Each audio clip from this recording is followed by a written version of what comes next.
So today I am coming to you. We are going to be talking about holiday scams. Y'all, it is scamming season. It is scamming season. And I don't want anyone within the reach of the master playbook to fall for these holiday scams. So that is what I'm going to focus on today.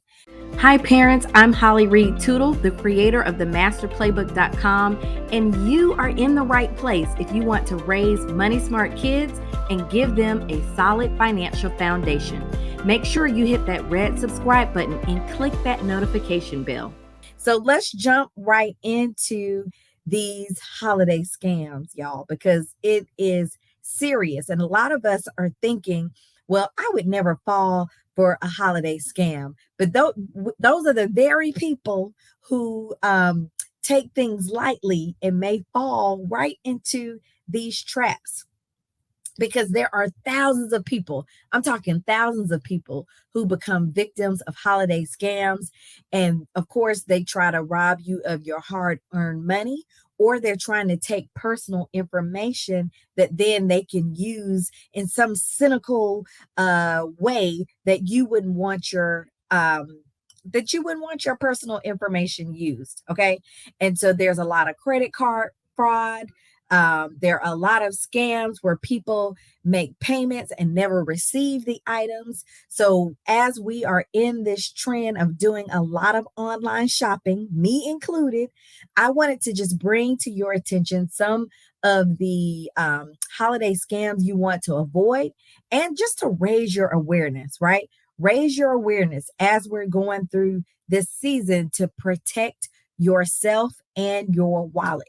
All right. So the very first thing I want you guys to do or make notice of is to make sure you are just being wary of cybersecurity, practicing good cybersecurity hygiene, right? While you are on these internet streets. So the first thing is, don't click on suspicious links or attachments in emails. These scammers are so savvy now. They have our numbers, they have our personal cell phone numbers, and they are disguising themselves as companies that we may do business with, companies that we are familiar with. I get them myself all the time. AT&T, right? I get them all the time where they want me to confirm my account information. Just click this link, but the link looks just a little funny. And when in doubt, I never click that link, but they may go directly to the customer service line of the company that I'm like, is this real? Is this fake? And I let them tell me, right? So be particularly careful about clicking on links or opening up attachments, whether it's in emails, whether it's on websites or social media, because they are fishing for information. When you click on those links, they may give up some personal information or your passwords or bank account numbers unknowingly, right? Downloading this information without your knowledge, and people are starting to use it. We think that we might not be susceptible to these things, but in fact, it's everyday people getting lured into traps because we're just not alert. We're not thinking about it. We're trusting. So again, the first thing is stop clicking on, or do not click on, suspicious links, attachments.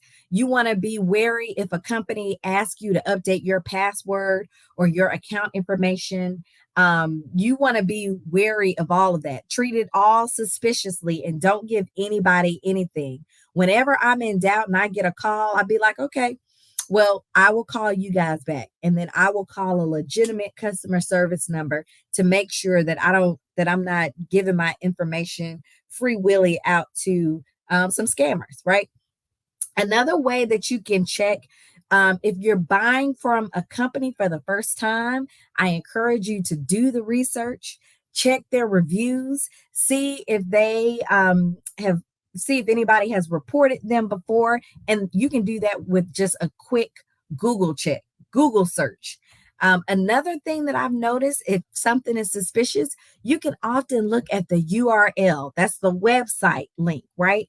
And be able to see if something is off, see if something is misspelled or not represented well, or taking you, this is just an example, say they represent AT&T or T-Mobile, but then you look in the link and it doesn't have anything about AT&T. It takes you to some other sites. Those are signs where you don't want to click on those links. You don't want to participate, right? So be wary of those things. You also want to be wary of, this is a major one, where you want to be careful how you pay for things online. We never want to wire money, right? We never want to wire money if somebody's sending you wiring instructions to to directly pay the seller. That should be a red flag. Another red flag is if they're asking you for prepaid gift cards, right? So in these scams, the seller will ask you to send them a gift card and a pin, the pin number on the back of the gift card, right? So instead of using that gift card for payment, the scammer will actually just steal the funds off of the card, and you'll never receive the item that you were trying to pay for in the first place. All right. So just be careful of that. If you're shopping online, I encourage you to use your credit card, not your debit card where you're putting in your PIN, but use the credit card function, because a lot of times if there's suspicious activity, if you never receive the item, you can go back, report that to your credit card company. They'll refund your money or help you to help take it through the appropriate channels for you to either get what you paid for or give you your money back, right? So there are some protections in using your credit card, all right? And then finally, I want you to monitor the shipping process. So we might be dealing with a lot of new people that we have never dealt with in the past, because it's something new and exciting, something we want to buy for a loved one. Try to always get tracking numbers for anything you buy online, right? That way you can make sure that it's been shipped. You can follow the delivery process. If it's taking too long, you know how to check with UPS or postal service or FedEx or whoever to see exactly where it is.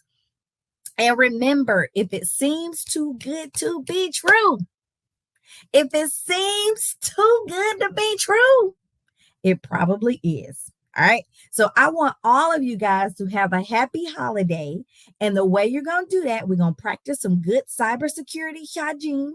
We're going to be careful how we're paying for things, right? I want you to monitor the shipping process when you're buying all the things online. And again, if it seems too good to be true, it probably is. So be careful this holiday season. If you want some verified vendors, if you want some verified sites for some great savings, great deals, great gift ideas, then I'm going to encourage each of you to download our free holiday gift guide. You're joining me on Instagram. You can find that link in my bio. If you're on Facebook or YouTube, you see it right on the screen. But one final thing before we go, if you have been scammed, what if you've already been scammed? Somebody just said, what if I've already been scammed, Holly? If you've been scammed, then I want you to report it. I want you to report the scam, and I'm going to give you the place to go to report it. You can report the scam to the FBI. You can report the scam to the vendor that maybe they impersonated. But if you report it to the FBI, they have a special center just for that. It's three letters, and it's real simple. It's called IC3.gov. IC3.gov. And that stands for the Internet Crime Complaint Center, right? So IC3.gov to report if you have been scammed or if you think somebody is trying to scam you. You can go there, and I've included that link on Facebook and YouTube. But for Instagram, again, IC3.gov. So y'all be safe in these holiday shopping streets. And I invite each of you to join me every day this month as I continue to share helpful money tips, helpful money tools, and wealth building gift ideas to make this a prosperous holiday season for each and every one of us. All right. Grab that gift guide, share this video, and I will see you guys tomorrow.